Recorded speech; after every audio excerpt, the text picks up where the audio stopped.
ओम नमः शिवाय। शिव महापुराण दूसरा खंड 28वां अध्याय।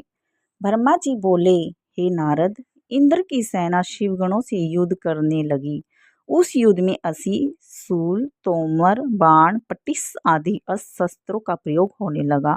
भैरी, शंख, मृदंग, पटह, निराश, निशान तथा डिम डिम आदि प्रसिद्ध रणवाद्यों की ध्वनि चारों ओर गूंजने लगी।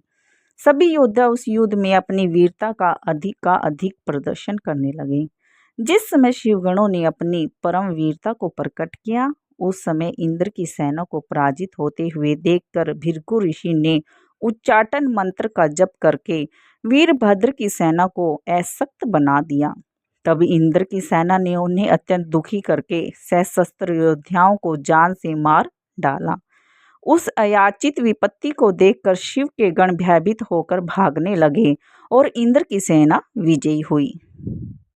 हे नारद, शिव गणों की हार का मुख्य कारण यही था कि इस प्रकार शिवजी ने ब्राह्मण की श्रेष्ठता को सम्मान दिया था।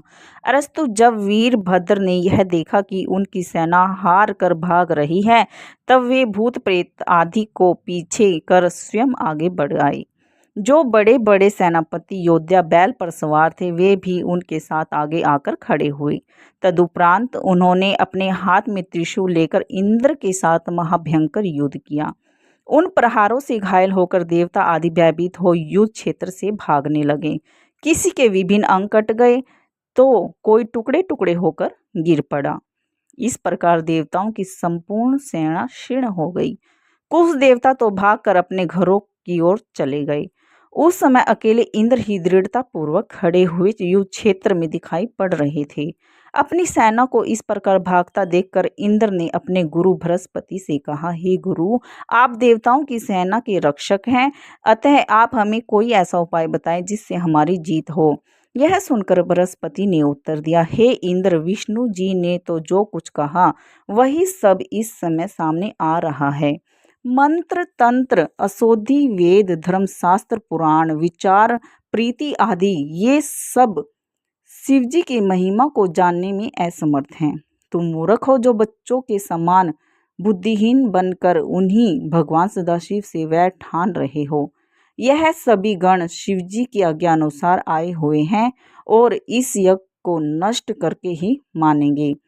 इनके समान किसी का कोई वश नहीं चलेगा। हे नारद, बृहस्पति जी के मुख से यह वचन सुनकर इंद्र के सहित सभी देवताओं को बड़ी चिंता हुई। उस समय वीरभद्र ने उन सबको संबोधित करते हुए कहा, हे देवताओं, तुम्हारी सभी बातें बच्चों के समान बुद्धिहीनता का सूचक है। तुम लोग सार वस्तु को नहीं पहचान पा रहे हो।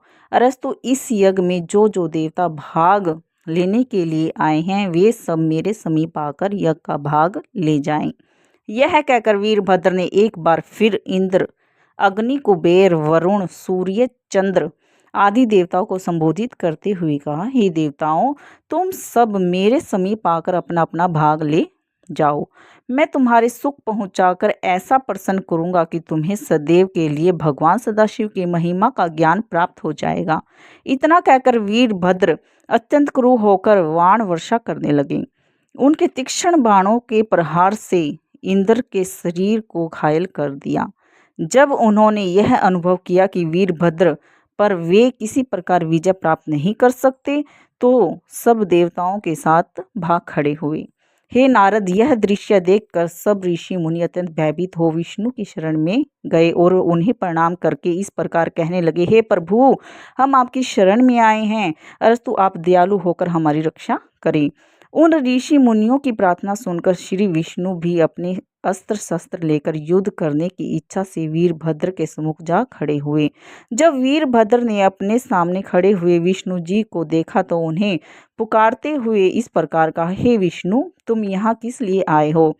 तुम दक्ष के रक्षक बनकर अपने तेज और प्रकाश को नष्ट कर देने पर क्यों तुले हुए हो? तुमने सबसे बड़ी गलती तो यह की है कि इंद्र के साथ लेकर इस यज्ञ में अपना भाग ग्रहण करने के लिए चले आए।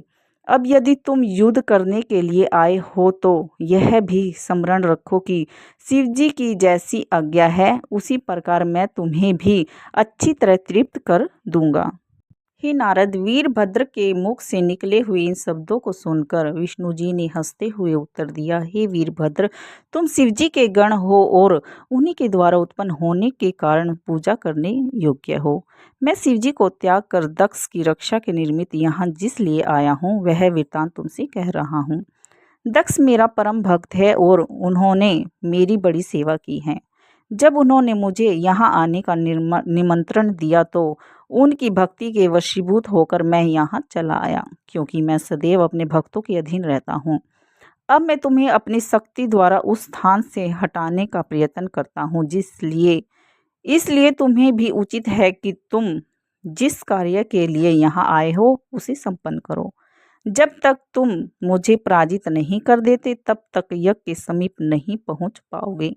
हे नारद, यह सुनकर वीरभद्र ने सह विष्णु बनकर हंसते हुए कहा, हे विष्णु, आप में और शिवजी में कोई भेद नहीं है, अरस्तु मैं तो आप दोनों का ही सेवक हूँ। जो मनुष्य आप में शिवजी में भेद समझते हैं उन्हें घोर दुख उठाना पड़ता है। फिर भी मैं आपको यह बात बता देना चाहता हूँ कि मुझे भगवान सदाशिव की आज्ञा का पालन करना है। अरस्तु, यदि मैं आपको कोई कष्ट पहुँचाऊँगा तो उसमें मेरा कोई दोष नहीं होगा। आप जानबूझकर भी अपने लोक को लौट कर नहीं गए और यहाँ मुझसे युद्ध करने के लिए प्रस्तुत हो गए हो। अतः आप स्वयं ही मुझे यह बतावें कि इस समय मुझे क्या करना उचित है। यह सुनकर विष्णु जी बोले, हे वीरभद्र, तुम निश्चिंत होकर हमारे साथ युद्ध करो। इस युद्ध में तुम अवश्य ही विजयी होगे। जब हम तुम्हारी चोट से घायल होकर अपने लोक को लौट जाएंगे उस समय तुम जो उचित समझो वह करना। यह सुनकर वीरभद्र ने अपने हथियार उठा लिए। उस समय युद्ध के बाजे बजने लगे तथा विष्णु जी ने अपना भी शंख फूटकर संपूर्ण संसार में हाहाकार मचा दिया। जो लोग युद्ध क्षेत्र से भाग गए थे वे भी फिर लौट आए। इंद्र आदि देवता विष्णु जी के साथ रहकर फिर से अपने पराक्रम का प्रदर्शन करने लगे। इस प्रकार घनघोर संग्राम आरंभ हो गया। अगर वीडियो अच्छी लगी तो लाइक करें, सब्सक्राइब करें। धन्यवाद।